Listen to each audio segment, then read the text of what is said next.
everyone. We welcome you to the second day of Atal Faculty Development Program on Future Trends in Green Energy Technologies for Sustainable Development. We start our first session of this day. The first session will be chaired by Engineer Kumaragaru Rajashekhar, Senior Manager, LCA and Sustainability, Corporate Sustainability, Tata Steel Limited. Engineer Kumaragaru, a LCA practitioner currently working as a senior manager at Tata Steel Limited, we have 10 years of experience in the field of carbon footprint, life cycle assessment, and sustainability consulting. He represents Tata Steel Limited in the LCA expert group of World Steel and the Green Pro Council of CIGBC. He involved in identifying various sites and product categories for coverage under LCA, preparing project roadmap, developing LCA models, reviewing project, and supporting the operations and business teams with product-specific sustainability facts. In addition to developing LCA models, he also actively involved in the development of eco-labels for various products of Tata Steel Limited. He is also a key contributor in the development of Green Pro standard for steel rubbers, country's first type eco-label standard for a steel product, which was jointly developed by CII-GBC in association with Tata Steel Limited and other key stakeholders. Creating awareness about the extensive application of LCA with different stakeholders is one of his key roles. He has been officially trained in ISO standards for GHG emissions inventory and practical knowledge on LCA standards. Sir is here to boost our brains about life cycle assessment and sustainability. Now, I invite Engineer Kumaragaru to take over the session. We welcome you, sir. Thank you. Thanks for this warm welcome. So let me share my screen here.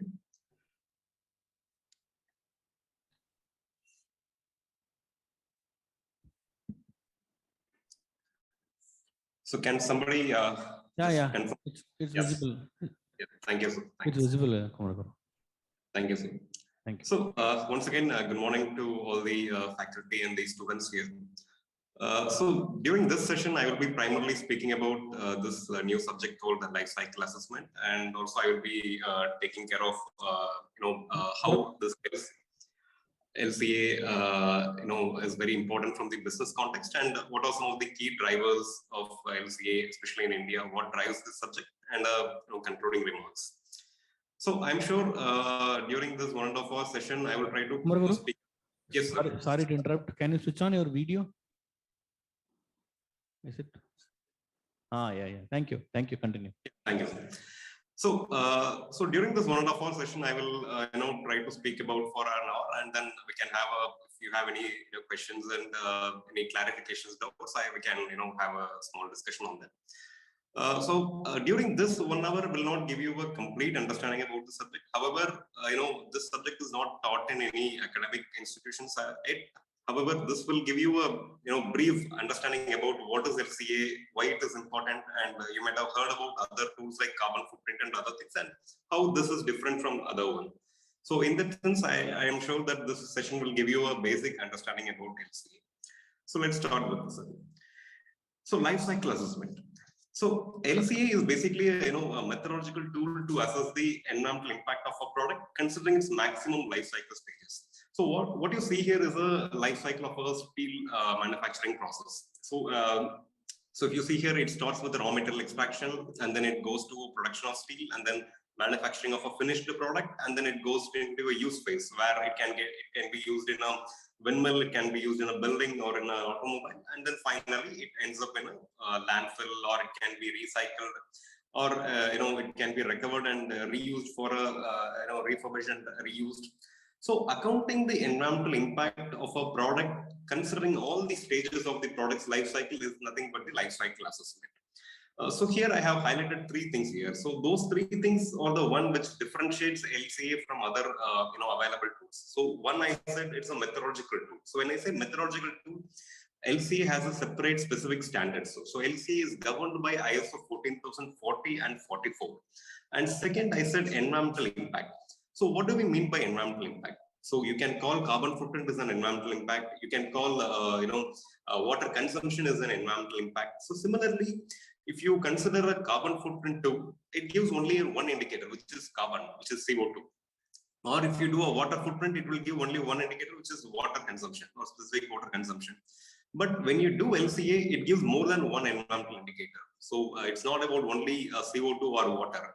So there is no limit for considering the number of environmental indicators depending upon the goal and objective of the study that we are doing. So in that sense, LCA stands out from the other available methodological tools that we have today. And the third and the most important thing is the life cycle stages. So as I said, life cycle stage means covering the all aspects of a product's life. So in general, as per the ISO standard, an LCA study should consider a minimum cradle to gate level study. So when I say cradle to gate here, the cradle means the from the point where the process starts, so the raw material stage. So raw material is the cradle stage, and the after raw material, the transportation of raw material, production of auxiliary materials, energy, production of intermediate materials, and finally the manufacturing of the finished product at the production gate. So this is the cradle to gate scope. So any LCA study that is, if you're doing it as per the ISO standard, should consider at least this cradle to gate level study. And there could be studies which can go beyond the gate. So when I say beyond the gate, it can go, the downstream transportation will be accounted, and then what happens during the use of the product. So the product can give some, can consume some energy during use phase. And what happens at the end of life? So when the product is discarded after its useful life phase, if it is recycled, it can get some credit. If it is landfilled, it can give some burden. So accounting that is cradle to cradle level study. So when we do this kind of covering all aspects of a product's life cycle, it avoids shifting of impact. So that is the most important part of doing an LCA. So when I say avoids shifting of impacts, it basically tries to balance out the environmental impact across the value chain. So like, for example, a product may have a higher environmental footprint during manufacturing, but the same product when it gets used may have a very little environmental impact. So I can explain about this particular portion in the next slide. And wherever you have any question, doubt, you can stop me at that point. I'll be happy to answer that. So if you see here in slide number 6, so there are two sets of sections I have mentioned here. So one is, you have a manufacturing process, you have a use phase, and then you have a disposal. So manufacturing, has an emission of around 30 kg CO2. Use phase is emitting 10 kg. Disposal has around 5 kg CO2. So total is 45 kg CO2 has been emitted for manufacturing a ton of product.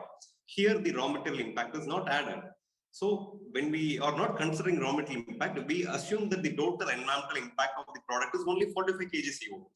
But let's say if you are accounting the raw material and transportation, the actual emissions can go up to 100 kg CO2. So here we could actually see the impacts are more from raw material than in the manufacturing stage. So this is what literally means the shifting of impacts. So when you are not accounting a particular process, that particular process may have more environmental footprint than the rest of the process. So that's why LCA becomes very important to account each and every product's life cycle. And that's how this tool is called a holistic approach to carry out an LCA study. I can give another example for the same thing.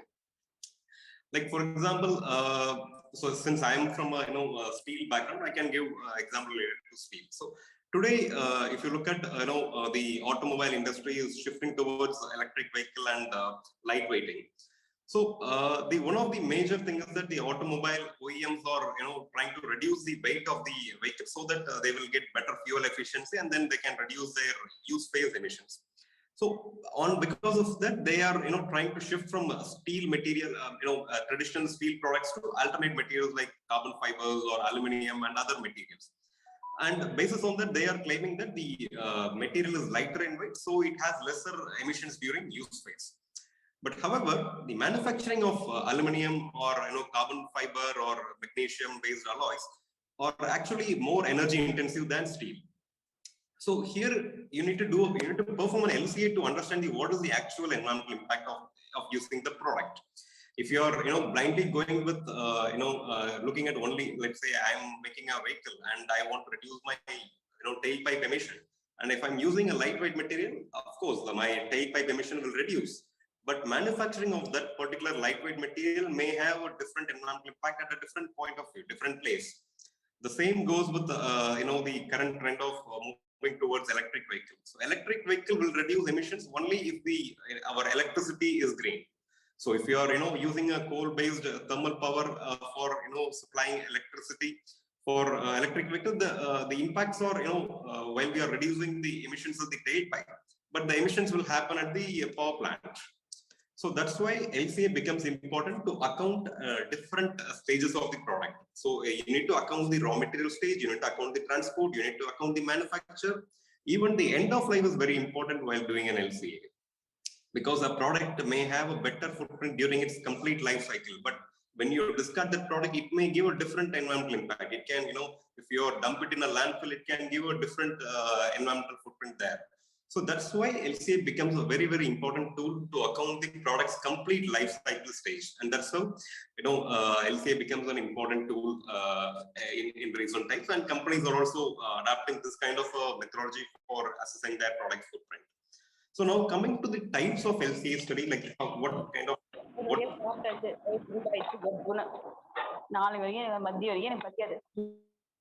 So now coming to the types of LCA, basically LCAs are two types in general. One is attributional LCA, and the other is consequential LCA. So this is a bit technical in nature.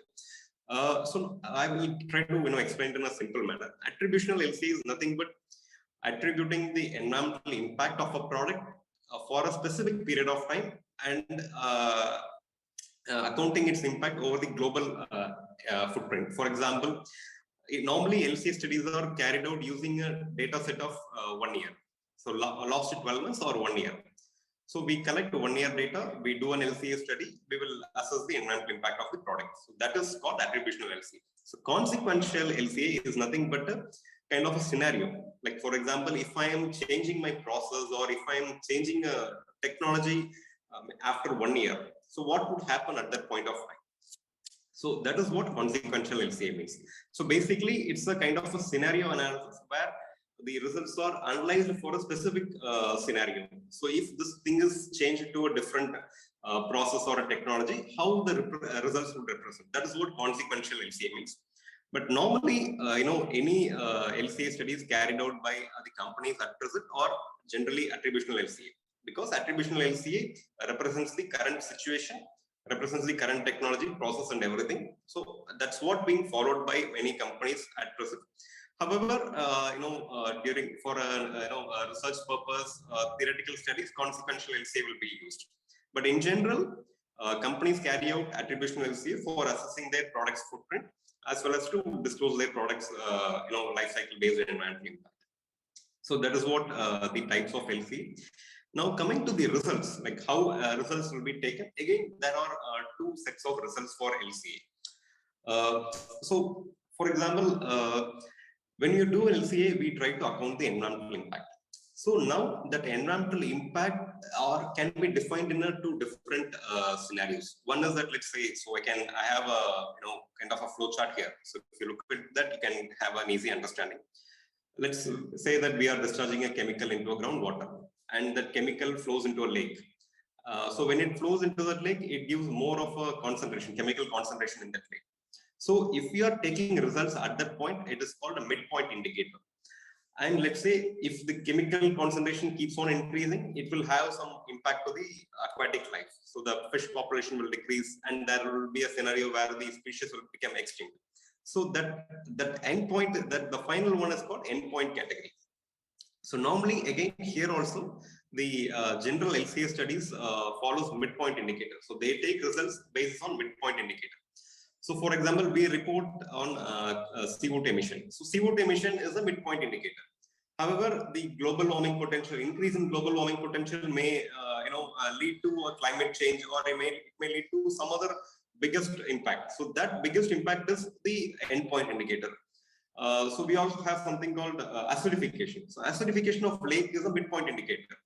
Extinction of species is an endpoint indicator. So that's what I am, the results will be represented. In general, we take results in the form of midpoint indicator for LCA. And there are certain methodologies that gives these characterization factors. So I will explain what is characterization factor in the next slide. So those methodologies has certain factors to give the results for this midpoint indicator as well as for endpoint indicator. So some of the methodologies are called like CML, TRACY, and there are a few other methodologies. So normally what they do is they have done some researches and they have came out with these factors for different environmental impacts. Like for example, let's say CO2. So like 20 times of CO2 is equal to releasing of 1 kg methane. So that is the characterization factor. So similarly, they have developed these characterization factors for various environmental impacts for defining the set of categories into a particular category. Like for example, we have different gases contributing to global warming, but all these gases will be represented in terms of kg CO2 equivalent. So that conversion between those gases to kg CO2 equivalent is called characterization factor. So similarly, these methodologies has defined the characterization factors for various indicators, not only for CO2, but also for acidification, eutrophication, and many other things. Yeah, so as I said, the characterization factors are just these numbers, the conversion factors applied to convert this inventory into a common unit of category indicator. So as I said, 1 kg methane is equivalent to a release of 28 kg CO2. So that level of harmless is there when we release 1 kg of methane. So that conversion is called a characterization factor. And some of the commonly used environmental indicators I have listed on here. So number one is the global warming potential or climate change, which is nothing but the carbon footprint. And second, we have something called acidification potential. Acidification potential is basically release of gases which can possibly, which will possibly, influence the acid rain formation. And that is represented in terms of kg SO2 equivalent. And the other is eutrophication potential. So eutrophication potential is again release of chemicals into water bodies, which will create this eutrophication of the lake or a water body. So that is called eutrophication potential, which is represented in terms of kg phosphate equivalent. So normally acidification and eutrophication, at least for steel industry, primarily it comes from the release of SOx and NOx emissions. And then we have ozone depletion potential, which is more suited for the industries that the companies that produce those refrigerants, because refrigerants and air conditioning companies. For them, ozone depletion potential is more relevant. So that is represented in terms of kg R11 equivalent, which is one of the refrigerant. We also have photochemical ozone creation potential, which is kind of a release of carbon monoxide gas into the atmosphere, and that can create some human health related impact. So we also have human toxicity potential, which is represented in terms of kg dichlorobenzene equivalent.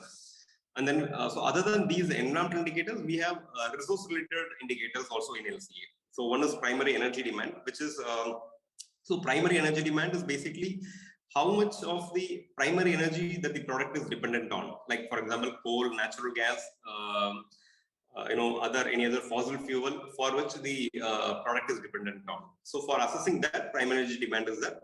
So we also have abiotic depletion potential. So abiotic depletion potential is consumption of resources, which could be fossil resources as well as resources like coal, iron ore, any other natural resources that we are consuming. That is represented in terms of kg antimony equivalent. And then we also have water consumption. So this list is very commonly used category list that we also use for steel products calculation. So this is not the complete list. The complete list is very huge. So there is a separate category on biodiversity. So there all the things related to biodiversity is accounted there. So but these things are very common, which will be used for reporting a product's environmental impact. So that's how this one is. Now coming to the carrying out an LCA study, like how LCA study will be carried out for a product. So normally LCA study carrying out an LCA study has 4 stages. So it starts with defining goal and scope, and then it goes to life cycle inventory analysis, and then it has life cycle impact assessment, and the final stage is interpretation, life cycle interpretation. So defining goal and scope is very important for an LCA study, because we have to know, like, what is the purpose of doing an LCA study. So is it to assess the environmental impact? Is it to identify the hotspot in the value chain? Or is it for developing an eco-label? So there are different goals for or objectives for doing an LCA study. So that has to be defined at the first point. And then we have scope. So what is the scope? Scope, I mean, whether it is a cradle to gate level study, or it's a cradle to cradle level study, or is it just gate to gate, or whether it is looking at only one process for doing the study. So that level of understanding needs to be defined before doing the study as part of the scoping. The other important thing here is the functional unit. So what is the functional unit of the product? So when I say functional unit, like for example, we say emissions of 1 kg CO2 per ton of product. So that per ton is the functional unit, and that varies between product to product or application to application. So for an automobile company, the functional unit of a car would be a so-and-so car traveling for 150,000 kilometers over its lifetime. So that is the functional unit. So what is the function of the product over the period? So that has to be defined while doing the LCA study.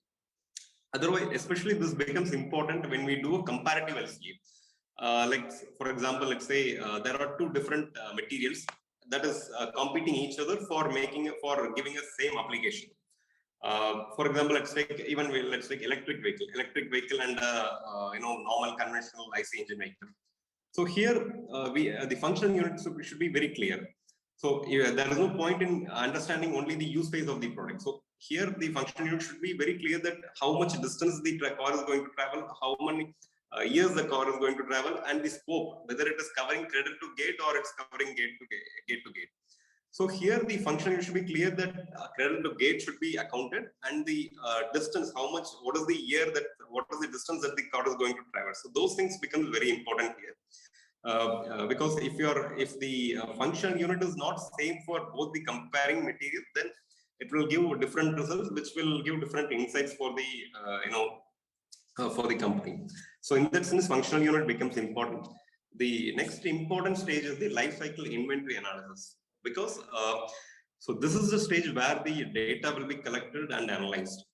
So what kind of data that we need for doing an LCA? So basically we need all sets of data. So when I say all set of data, let's take there is a process. Let's take there is a sinter production process. So for sinter making, whatever material, energy, auxiliary, chemical that is coming inside the process, and whatever that is going outside the process, like in terms of emissions, effluent, product, byproduct. So all these materials should be collected as part of doing an LCA study, because each and every input and output material may have one or different environmental impacts. For example, electricity consumption may have impact related to carbon. Water consumption may have impact related to specific water consumption. Chemical consumption of chemical might have impact related to eutrophication or acidification. So that's why it becomes important to collect as much as data as possible that is coming inside the process. So once those data are collected, then we have to analyze the data, like just to ensure the data that we have collected is without any flaws, there is no discrepancy in the data. So normally what we do is we do mass balance and we do energy balance. We also do gas balance. So wherever there are gases are getting consumed and generated, we'll do gas balance, and we try to do some comparative analysis. Let's say there are two processes which does same function, same product. We'll do a comparative analysis between those two processes. For all these input and output, like raw material, energy, effluent, for all these input and output, we'll do these kind of analysis to just be sure that the data that we have collected doesn't have any discrepancy in it. And second, as I have already mentioned, the data that we will be collecting is a complete 1 year data. It will be 12 months data, because it covers the entire production. There may be some variation. If you are those variations will be accounted when you are collecting a 1 year data. So that's why that we will collect 1 year data, and finally it will go to the life cycle impact assessment. So life cycle impact assessment is basically a stage where the data that we have collected, the life cycle inventory data that we have collected, is converted into a impacts. So how we do this impacts, how we convert it into impacts basis on the characterization factors that we discussed earlier. So, but we will not do it manually. There are certain softwares in the market to do this kind of modeling and analysis. So at Tata Steel, we use a software called Gabby, where we'll create a plan for each and every process, and we have some upstreams database can be connected to it. And wherever we don't have primary data, the database has its own the database for the certain materials. Like for example, we don't have a impact related to limestone. So the database contains a database which covers the limestone related impacts. So that will be covered as part of that one. So similarly, for materials or data, if we don't have primary impact, we will take the impacts from the database. And the data collection is very important here because one who's carrying out an LCA study, they should be very clear about data, and they need to record each and every everything related to the life cycle inventory data that is being collected, because the region is important, the units in which we are collecting the data is important. So other than the quantity, the unit, like whether electricity is accounted in terms of kilowatt hour or it's in terms of kilojoule, that unit is very important when we are doing the study. So I will just show you a sample data collection sheet. So so if you see here, so this is a sample data sheet as per the ISO standard. So you need to mention the date of completion, reporting location, unit process, for what process the data is collected, time period. As I mentioned, it's an yearly data. So material input, water, energy, material output, emissions to air, emissions to water, and other releases. So units, quantity, description. So it's also better to record how the data is recorded. So normally companies collect data using some SAP systems are there in place to collect the data. So then there is no issue. But if it is manually recorded, then this is important to record, like how the data is collected or estimated, and what is the source of the data. So for which on what basis the data is collected, and what is the source, whether it is from a record or is it from a system. So those things needs to be recorded as part of this. So this is what in general the stages of LCA and how the LCA studies will be done. Now coming to the how LCA is, so while I have mentioned in the earlier slide like how LCA is differ from other accounting tools, I will just give you very brief about on four key major points how LCAs differ from other accounting tools. So the first one is about taking environmental credits. So normally, so when you do carbon footprint, there are places where we'll take some credit. Let's say if the product is going somewhere outside, we are making a product and the product also generates some waste. If the waste is used for an application, then we'll take some credit. So similarly, in LCA also there are ways to account these environmental credit. So normally in LCA terms, there are two defined terms. One is something called system expansion, and the second is something called partitioning. Like system expansion is nothing but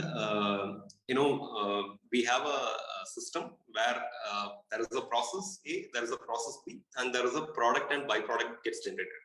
Let's say if the product that has been in use, let's say if the product the byproduct that gets generated gets used in some other industry, whatever impacts or whether it is positive or negative impact that is generated as part of that byproduct will be accounted as part of the main product.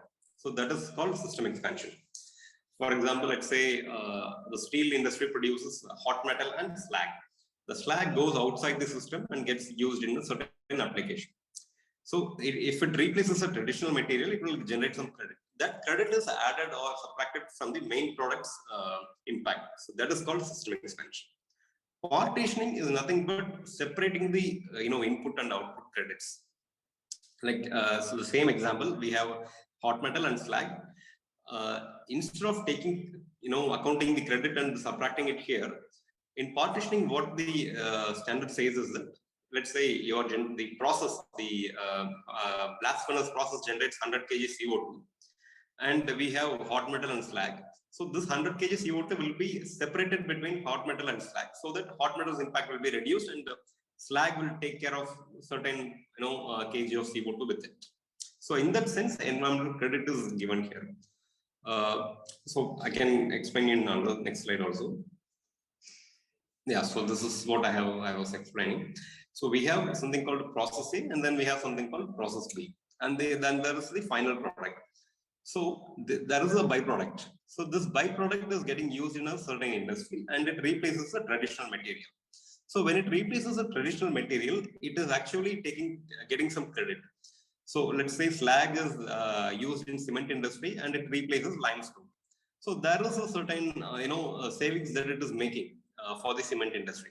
So that portion of savings is added or subtracted to the final product that we are producing. So in that way, we are taking credit for a product, for our byproduct, which is actually replacing a traditional material in the market.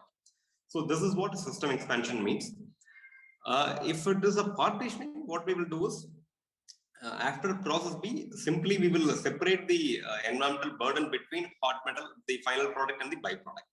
So at that point itself, both those things will, the emissions will be separated between final product and byproduct.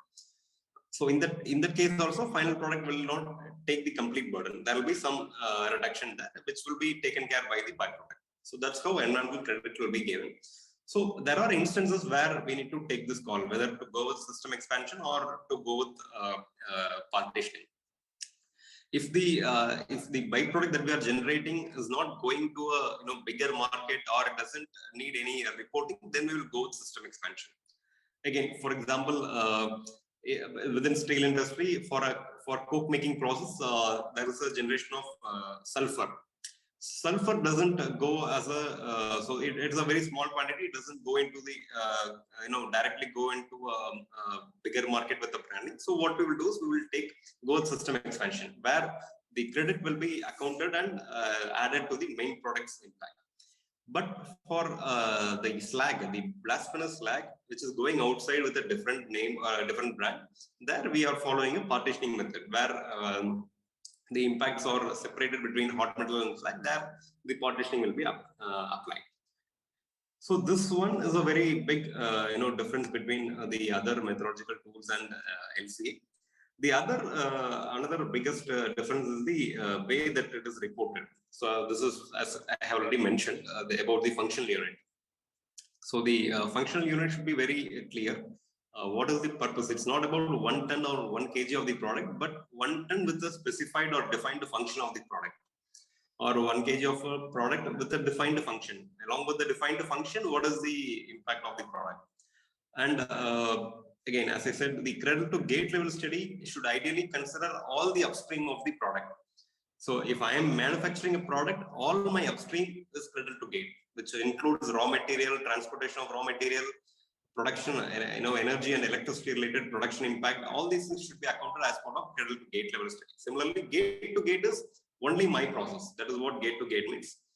And results of LCA study, again, as I mentioned, it is not limited only to CO2 or acidification. It contains a variety of indicators depending upon the purpose of study that can be evaluated.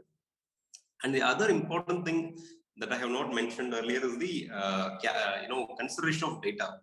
So LCA, when you are doing an LCA study, we should consider most representative primary data as possible. So when doing LCA, we should not take any global average data or a regional or a national data, because that will not give a representation of the product that we are making here. Let's say I'm producing a product in Jharkhand. I should not be using a data of electricity from a global value. That will not represent my product's actual impact.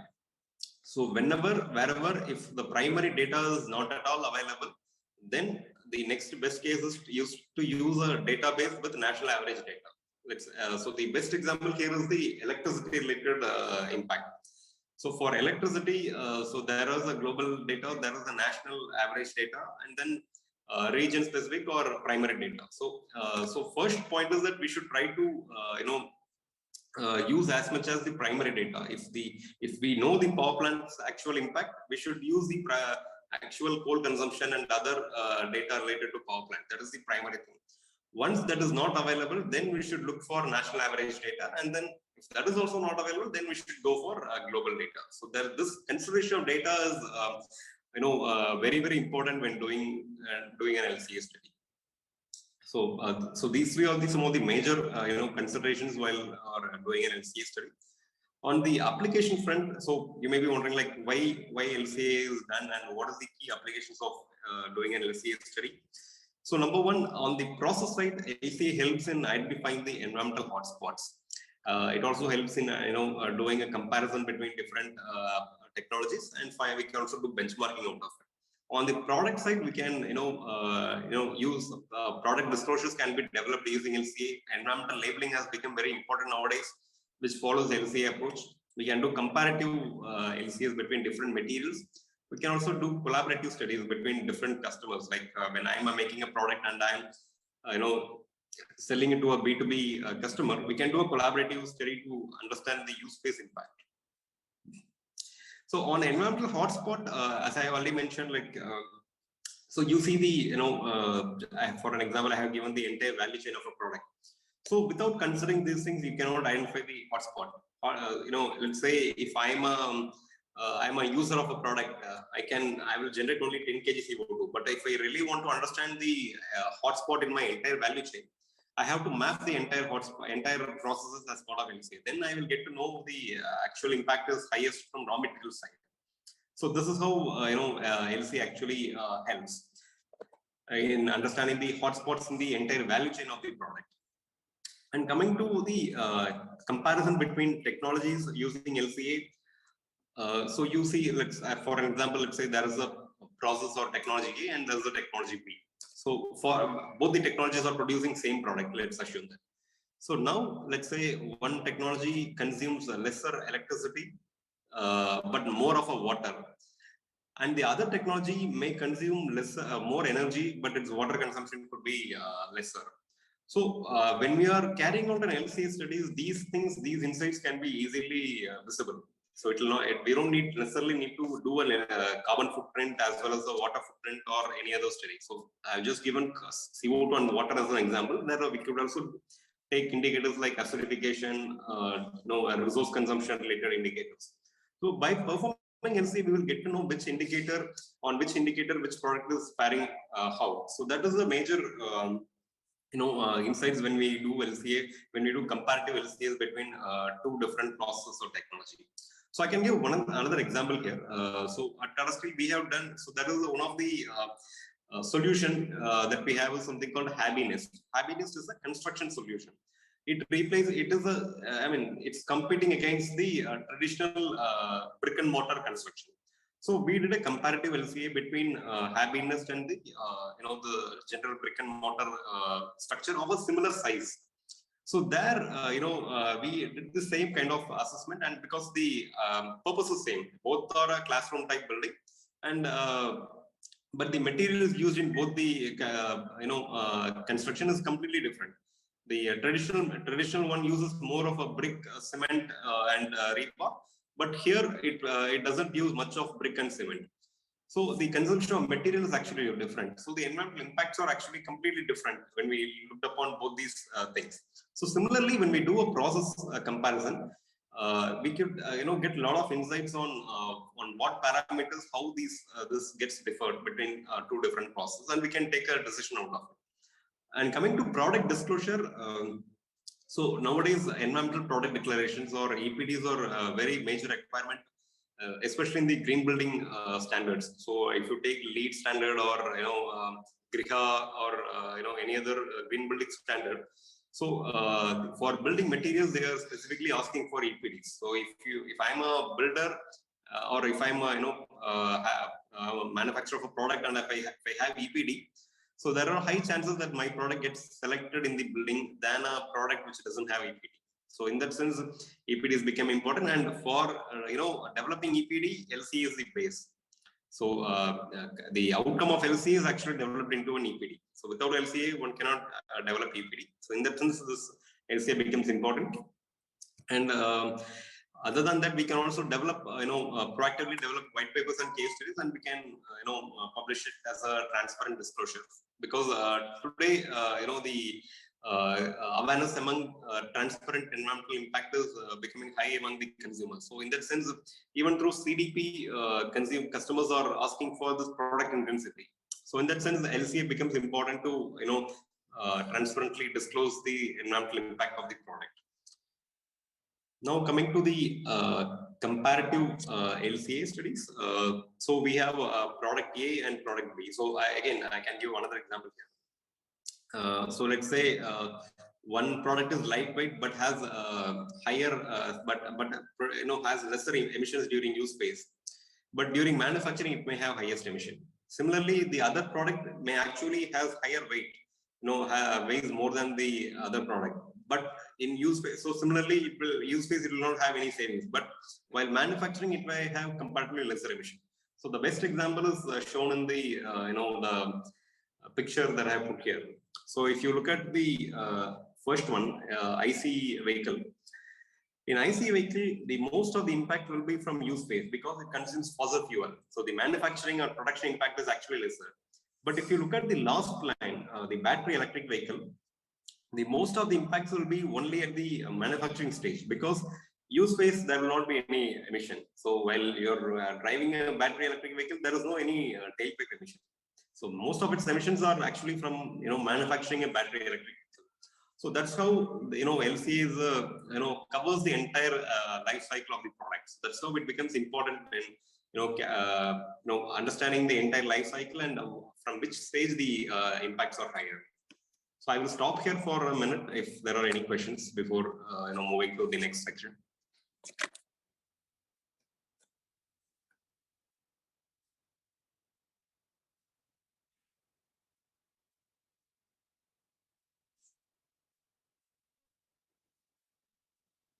To put for the queries, please.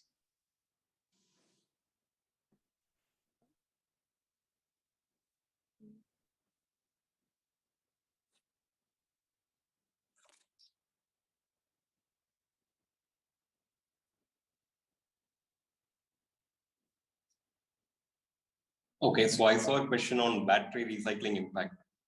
Okay, so frankly, I don't have any much idea about it, but there are studies undergoing for understanding the recycling related impact. So there are actually LCA studies, undertaken for understanding the impact associated with battery recycling. That actually it's a very challenging thing. Similar to new materials like FRP, carbon fiber, this battery recycling is also a kind of a very challenging one. And at least to our knowledge, this is yet to be commercially available to full extent. It is not completely, undertaken at full potential.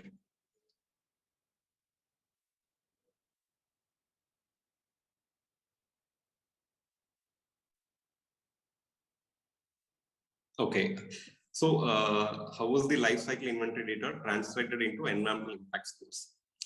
Okay, so this is with reference to the slide that I had on characterization factor. So let's say consumption of electricity is a life cycle inventory data. Let's say 10 kilowatt hour. So that is the life cycle inventory data. For 10 kilowatt hour, for each kilowatt hour, there will be certain emission factors. If it is from coal, there will be certain emission factor. If it is from certain other fossil, any other fuel, there will be certain emission factor. So that emission factor is actually the conversion factor. So let's say, and it differs. Like for example, if I own my own power plant, my emission factor for producing 1 kilowatt hour will be different. It depends upon the kind of fuel that I use.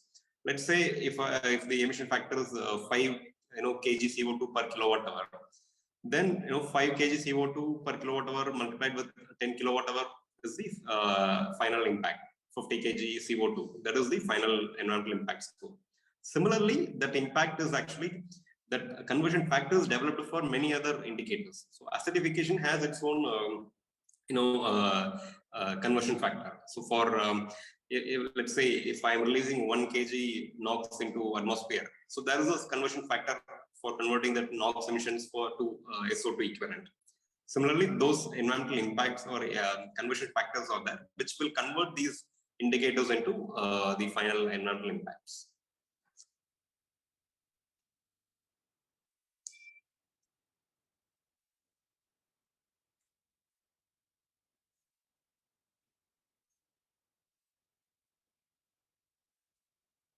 Okay, so if there was no any other question, I will continue with the next section. So next section is about the importance of LCA in business context. So why LCA is important and from the business point of view, let's have a look. So first is construction industry. So I have taken two examples here. One is construction, the other is automobile. So construction industry, I don't know how many of you know, around 40% of global emissions are, okay, so I'm getting another question here. Is there a repository to find these conversion factors, emission factors? Yes, there are certain documents are there, methodologies are there. So I will try to find out and I will share it here. Maybe after the session, I will share it with Balaji sir, so we can get it from sir. So if we have a certain, let's say if we have software or database, all these things will be there in the software. Otherwise, these things are documented. So as I said, CML is one reference point which you can check for. CML has the repository, so because they are kind of a methodology developer. So they have within their website they have this data sets. So you can check the website of CML. Yeah. So coming to the business on the LCA that is being why it is important from business point of view. So number one, construction. So construction industry is actually responsible for around 40% of global emissions, around 39%. And within that 40%, 11% is actually coming from building materials. Okay, so there's one more question. Gabi seems expensive for research. Is OpenLCA equally acceptable? Yes, OpenLCA is also equally acceptable. So it's not like Gabi is the only one person who's driving this entire thing. So you can also check OpenLCA and I could not recall the other things. So I don't know CMOPro whether they have it for such purpose. But OpenLCA, yes, you can at least for learning purpose you can use OpenLCA. But for corporates, most companies use Gabi. So my suggestion is it's not about Gabi or CMOPro or any other thing. It's about the understanding of methodology and the accounting way that you have expertise on. So once you know that one, getting trained on any software will not be a big issue. So you need to understand the overall concept. So that is more important than getting trained on a specific software. So if you, so I would suggest, people, you can try to learn about carbon footprint. That is the first thing, because once you have a basic understanding of carbon accounting, then LCA is just an extension of it. So you can easily get understand of the LCA approach also. Especially carbon balance when you're doing for an organization, carbon footprint. That will so that is the first step. Then you can go with the LCA methodologies. So ISO 14040 and ISO 14044 are there. You can check about it. Yeah, so as I said, construction industry or predominantly going for green buildings. So you may be aware that LEED-based green building, LEED standard is there, GRIHA is there, and in India we have IGBC. So all these green buildings have promotes LCA or building materials EPD in one or the other way. So one like LEED and GRIHA are specifically asking for EPD. So they are demanding the building material manufacturers to supply EPD for the products. On the other hand, IGBC or the CIS IGBC, they are promoting something called the Green Pro. Green Pro is not exactly an LCA, but the concept of Green Pro is a life cycle based approach. So it covers the entire value chain, right from raw material manufacturing. What is the impact of the product? They are covering it entirely. So that's what Green Pro is. That's also kind of an eco-label. Okay, so basically eco-label is something a transparent voluntary document to openly say the product is it's an environmentally friendly or not based on a certain preset conditions. So Green Pro is a type 1 eco-label, while EPDs are type 3 eco-label. So Green Pro will not give any data out. Rather, EPD will completely openly say the environmental impact of the product. So that's the difference between both of them. And I have also given some examples like what companies are doing in India. So as you could see, Saint-Gobain are very active. Saint-Gobain has a dedicated website to put up their EPDs and other documents related to product in their website, primarily to support the green building projects. So ACC is the first cement company in India to have an EPD. And they also have a Green Pro for some of their products. And similarly, Godrej Interior. So they also have products certified with Green Pro and other sustainability standards. Burger Paint, they have published EPD for some of their solvent-based paint products. So overall, in construction, the companies are focused to develop EPD, and first priority is EPD, and second they are going for any other sustainability standards for the product. On automobile, there are companies like the major companies like Toyota, BMW, Audi. So they have set their targets to reduce emissions over the entire life cycle. So that is another big challenge for the material suppliers. Like for example, steel is a major component in automobile. So now automobile has come up with certain goals where they wanted to reduce their emissions, not just in their premise. They want to reduce over the entire life cycle. So when I say over the entire life cycle, it means that they are going beyond their boundary. So for them, the life cycle of a vehicle actually starts from materials. So materials and then assembly and then the use phase. While use phase, they can go with using lightweight material, but they also wanted to reduce the impact at the manufacturing stage or the raw material stage. So that's how these companies are focused upon. So what I'm trying to say is overall, the companies are focused to reduce the impact over the entire life cycle, not just on their own premise. So that's what it literally means. And accordingly, they are pushing the material suppliers also. So like for example, steel and aluminum companies, when we supply materials to automobile, they are looking for these kind of reduction in impacts. That's what it literally means. And these are some of the companies which are active on LCA in India. So maybe there could be many more. This is just the major very few list. So there are many other companies who does LCA in India. And especially LCA is one portion now. At least in the corporate functions, there is a key focus on product sustainability or product stewardship.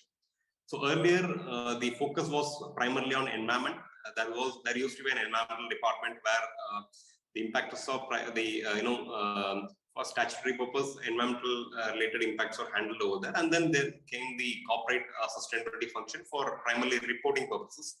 Now the focus has been shifting towards product sustainability, product stewardship, especially to report product specific environmental impacts, and that's how these companies are primarily focused on. So yeah, so the next section that I'll be covering is a little bit on the key drivers of LCA. So what drives LCA? So before going, if there was any specific questions on the business context, maybe I will pause on for a minute.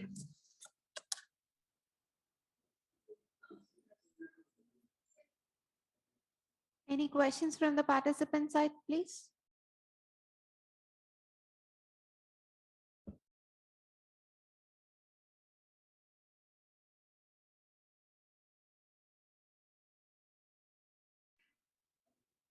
Okay, then, so I will continue. So the next section is key drivers of LCA.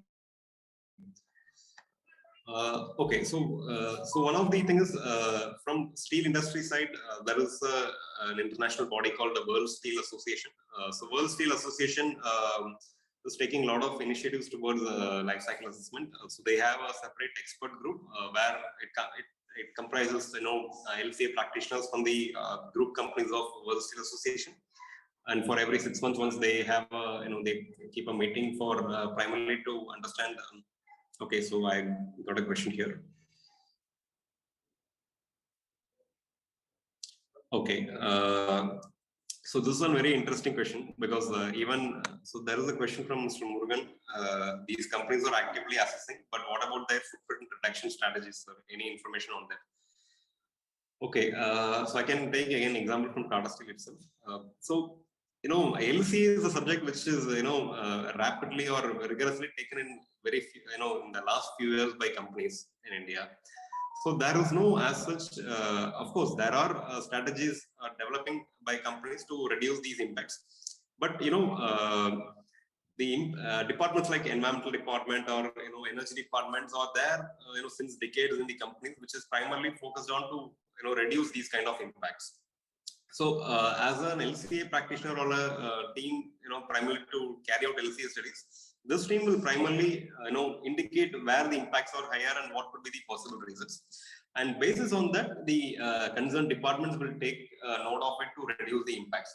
So what I'm trying to say is even without LCA, there are systems in place to reduce these impacts over the period. Now that LCA has come in to still more explore that opportunity, there are two purposes for it. One, primarily to report the product specific data, and second is to understand the hotspots and reducing the impact. So the primary job is to report the product specific data. So even at this point of time, there is a very hard data, very little data for product specific numbers available in public domain. So even if you take any steel company, you could find out in their report only per ton of crude steel, but crude steel is actually an intermediate product. The final product is rebar, hot rolled steel, and others, but there is no data reported on those final products. So the first purpose of doing an LCA study is to report those final products impact. And then comes this reduction strategy, because reduction strategies are already, we have a separate function called environment department, which looks at reducing water, CO2, and then there is the general, a bigger corporate sustainability function, which looks after reducing these, fixing the goals, like by 2025 we need to reduce the CO2 impact. So what I'm trying to say is those things are already been covered by the overall organization's strategy and goals. And LCA is not necessarily looking at this particular area actively. While it will give insights to the concerned department, this is not being pushed by the LCA team in the companies. And it differs from company to company. Maybe for a chemical plant, this will be very rigorously looked upon, because for them the impacts could be much larger. Or the impacts could be altogether different. It may focus more on acidification or eutrophication than CO2. But for steel industry, CO2 is the biggest problem, and it has been widely taken up by across the organization. Yeah. So coming back to the initiatives. So as I said, World Steel is very actively working on LCA, and they are promoting the subject within the steel industry. So they are also doing a LCA for the global steel industry every year, and they release the report. So for which they are collecting the life cycle inventory data from all member steel companies, every year, and they ensure the data is not older than 5 years. And they also work specifically on the building industry and automobile industry. And they also track regulations. So there are a lot of regulations coming up especially in the Europe. So there is something called product environmental footprint. So it's a regulation where it is expected that whatever products either manufactured or sold in Europe should have a life cycle based environmental impact. So if something comes up like that, then even the export market will have a hit on that. So now the Europe is working on something called carbon border adjustment mechanism, where the companies which is exporting products to Europe need to pay a certain carbon tax if it is not falling within a particular range of carbon footprint. So World Steel primarily tracks these kind of regulations and gives technical support on LCA. And they also have something called Steely Awards. So, and it has some 5 to 6 categories, and one of the categories is LCA. So by these ways, they are primarily promoting, rigorously promoting, I would say, on the subject LCA. And they also have something called Sustainability Recognition Program, where based on certain factors, they are overall they are giving a company Sustainability Champions Award. And one of the requirement is to submit this life cycle inventory data for doing LCA. So that is one of their major initiative. Within India, I would say one of the major driving factors is the Green Co assessment by CII-GVC. So Green Co or Green Company assessment is driven by CII-GVC, and they are they have something like platinum, gold, and silver ratings within Green Co. One of the categories they have is LCA and product stewardship, which has a total score of 125. So the overall score of Green Co is 1000, and 125 score is shared by LCA and product stewardship. So there they are primarily looking for carrying out LCA study, as well as they are also looking, as someone has just asked, they are also asking for a reduction in environmental impact from LCA based outcome. So by this way, Green Co is promoting LCA subject. And other than Green Co, as I already said, Green Pro is not specifically an LCA, but Green Pro is a kind of an eco label where they follow a life cycle approach. And LCA, LCA is one of the criteria within Green Pro, I would say. Like for example, Green Pro has certain 7 to 8 categories, right from product design, product performance, manufacturing. Similarly, they ask for whether they have a LCA section where they are asking if the product has undergone an LCA study and what were the findings out of an LCA study. So that's how Green Pro promotes LCA. So in addition to these two things, so in India, there used to be this conference on LCA. So I think right now it's not happening. It used to be organized by FICCI. So ILCM, it's Indian Lifecycle Management Conference, used to happen earlier, but nowadays it's not happening. But so that is also a platform where it tries to bring in the LCA practitioners from across the globe, and they try to promote the subject nationally. And in addition to that, globally, there is a conference called LCM, Lifecycle Management. It's a global conference on LCA, which happens 2 years once, with a lot of, at least more than 600 to 700 participants will be there for that conference. And it also promotes primarily the subject around LCA methodologies and other things. And so as I already said, Green Pros are recognized by IGBC's Green Building Rating System, like how similarly EPDs are valid in LEED and GRIHA, Green Pros valid in IGBC's Green Building Rating System. Yeah, so I think I'm coming to the last slide here. Okay, so overall, what I could say is LCA is a subject which is not completely explored. So it earlier used to be a more of a research subject and a theoretical one. Now, very slowly, it got into the mode of this corporate functions, where they are now exploring the applications of LCA.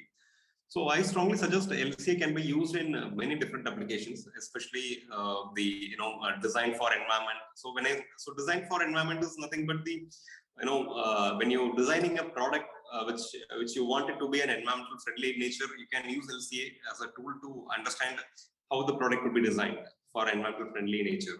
So LCA can be used right before the product can be designed or manufactured. At the same time, LCA can also be used once the product is manufactured to understand the hotspot over the entire life cycle. LCA can be used. We can also use LCA for, as I said, eco-labeling and product disclosure purpose. And we can take informed decision making based on the outcome of an LCA study. So these 4 areas are very, very essential, where LCA can be used as a very effective tool.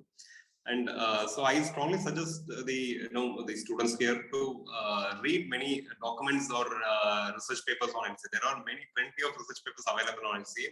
There is a specific journal, International Journal on Life Cycle Assessment. There is a specific journal on LCA. You can go through that document. There will be a lot of interesting papers out there. So while I may not be able to cover many detailed aspects of LCA, I strongly suggest you can go through. If you are passionate about the subject, you can go through it, because in India this there are very few practitioners out there. It's hard to find any people with this background, and there are a lot of requirements coming up for LCA. So you can go through these research papers, and companies have published LCA reports and eco-labels. You can go through it. That will give a very good knowledge on the subject. So with this, I'm concluding my session. If there are any questions, any clarifications, we can discuss. Thank you, sir. That was extremely informative session. Now the session is open for discussion. We request the participants to unmute themselves and put forth their questions, please. Kumar Guru, this is Balaji. Though I am not a participant, I have some need some clarification from you. Yes, sir. Yeah, Kumar Guru, can you hear me? Yes, sir, I could hear you. Okay. Other than the Gabby, is there any open source software for LCA analysis? Like we want to address the students to some extent to expose them, like. Sir, someone also asked me this question. So there is something called OpenLCA. So it's a freeware, it's a free online tool for carrying out LCA. So there is also SEMA Pro, but again, similar to Gabby, SEMA Pro is also a paid one. Paid. But yes, OpenLCA is it's not a paid one that we can try using. Okay.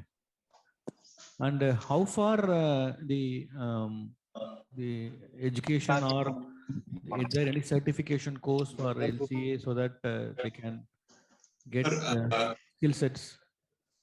Yes, sir. So there is a course.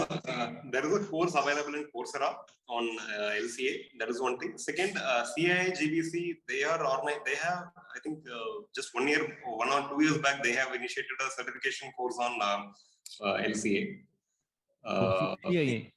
CII, yes, sir. CII GBC. They have organized a. It's an ISO 14040 certified course on LCA.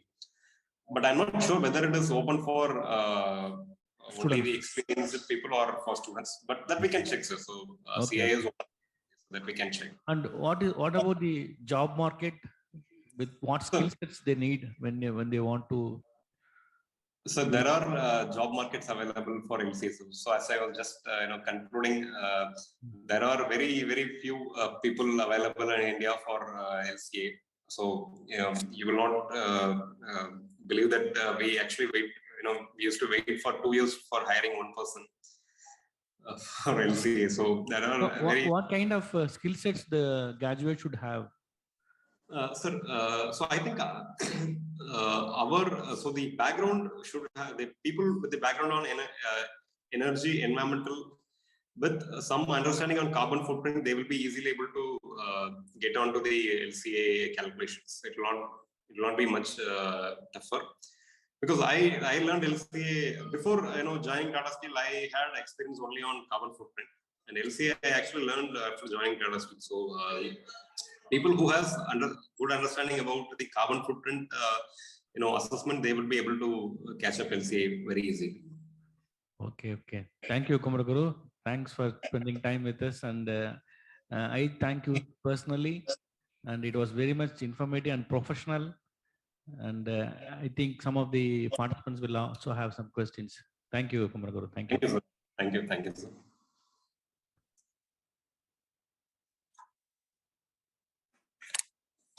Request the participants to put forth their queries, please.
So I saw a question. Is there any specific case studies on LCA specific to Tamil Nadu. So we need to see.